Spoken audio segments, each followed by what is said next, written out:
ไม่เสียโรตัวที่ทำมีจ่าลำเดียวအခုနောက်ပိုင်းอิเล็กทรอนิกส์ပစ္စည်းတွေဝယ်တဲ့အခါဒါမှမဟုတ်အပေါ်စားနဲ့လူသုံးကုန်ပစ္စည်းတွေဝယ်တဲ့အခါပစ္စည်းတစ်ခုရဲ့နောက်ခွဲမှာ Made in Vietnam ဆိုတဲ့စာတန်းကိုအရင်ကထက်ပိုပြီးမြင်တွေ့လာနေရတယ်ဆိုတဲ့အချက်ပါဒါကိုကြည့်ပြီးလူတော်တော်များများကဗီယက်နမ်နိုင်ငံကတရုတ်နိုင်ငံကိုဒီကုန်ထုတ်လုပ်မှုအပိုင်းမှာရှင်ပြိုင်လာနေလားဆိုတာမဲကုန်းတွေအများကြီးရှိလာခဲ့ပါတယ်ဒါပေမဲ့ဒီမဲကုန်းရဲ့ဖြေကဟုတ်တယ်မဟုတ်ဘူးဆိုတာတလုံးထဲနဲ့ဖြေလို့မရဘူးတကယ်တော့ပြောင်းလဲကလွန်ခဲ့တဲ့နှစ်နဲ့ငယ်ကလေးကစတင်လာခဲ့တာပါတရုတ်နိုင်ငံမှာလောက်ခလာစာတွေကအရင်ကထက်တပြေးပြေးကြီးမြင့်လာခဲ့ပါတယ်ဒါအပြင်အမေရိကန်တရုတ်ကုန်သွယ်ရေးစစ်ပွဲကြောင့်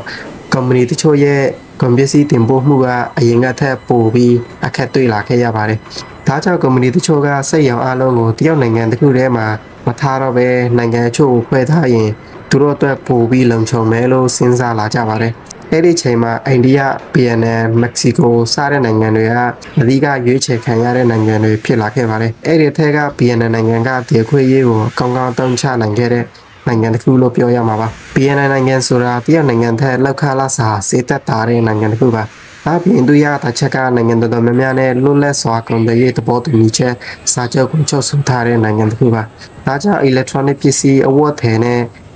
လူသုံးကုန်ပစ္စည်းလုပ်ငန်းတွေတော်တော်များများ PNN ကိုရွှေ့ပြောင်းလာခဲ့ကြပါတယ်။ဒါပေမဲ့တရချက်တစ်ခုတည်းကြောင့်ပဲ PNN နိုင်ငံကကုန်ထုတ်လုပ်မှုအပိုင်းမှာတရုတ်ကိုအမီလိုက်နေပြီလားဆိုတာပြောလို့မရသေးပါဘူး။ဘာကြောင့်လဲဆိုတော့တရုတ်ကအခုထိကမ္ဘာအကြီးဆုံးကုန်ထုတ်လုပ်တဲ့နိုင်ငံတစ်ခုဖြစ်နေစေပါ။စက်ရုံရည်အတွက်ထုတ်ပေးရေးကွင်းဆက်စိတ်ကမ်းတွေကျင့်ကျင်လောက်သားအင်အားနဲ့ထုတ်လုပ်နိုင်တဲ့ပမာဏတွေကတရုတ်ကကဘာကိုဥဆောင်နေစေပါအခုချိန်ကဘာကုမ္ပဏီတွေရဲ့လုပ်နေတဲ့ပုံစံကတရုတ်ကိုအပီးတိုင်းစုခွာသွားတာမျိုးမဟုတ်ဘဲနဲ့တရုတ်မှာလည်းကွန်ပစ္စည်းတွေကိုဆက်ထုတ်မယ်ဒါပြင်တခြားနိုင်ငံတွေမှာသူတို့ရဲ့ထုတ်ကုန်တွေကိုဆက်လက်ထုတ်လုပ်မယ်ဆိုတဲ့သဘောမျိုးပါဒါကြောင့် PNN နိုင်ငံကကမ္ဘာထုတ်လုပ်ရေးအင်အားကြီးနိုင်ငံတစ်ခုဖြစ်အရှိန်အဟုန်နဲ့တိုးတက်လာခဲ့တာမှန်ပါတယ်။ဒါပေမဲ့တရုတ်ကိုကမ္ဘာစိတ်ရောဖြစ်ပြေဝအစားထိုးနိုင်ဖို့ဆိုတာအခုချိန်မှာတော့မဖြစ်နိုင်သေးဘူးလို့ပြောရမှာပါ။ဒါဆို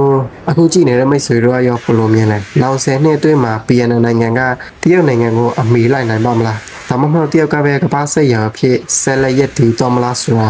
အလုံးစိတ်ဝင်စားဖို့ကောင်းပါတယ်။ဒီနေ့ဗီဒီယိုကတော့လောက်ပါပဲစုံသိကြည့်ပေးရလို့အားလုံးကျေးဇူးတင်ပါတယ်နောက်ဗီဒီယိုမှာပြန်လည်ဆုံတွေ့ပါဦးမယ်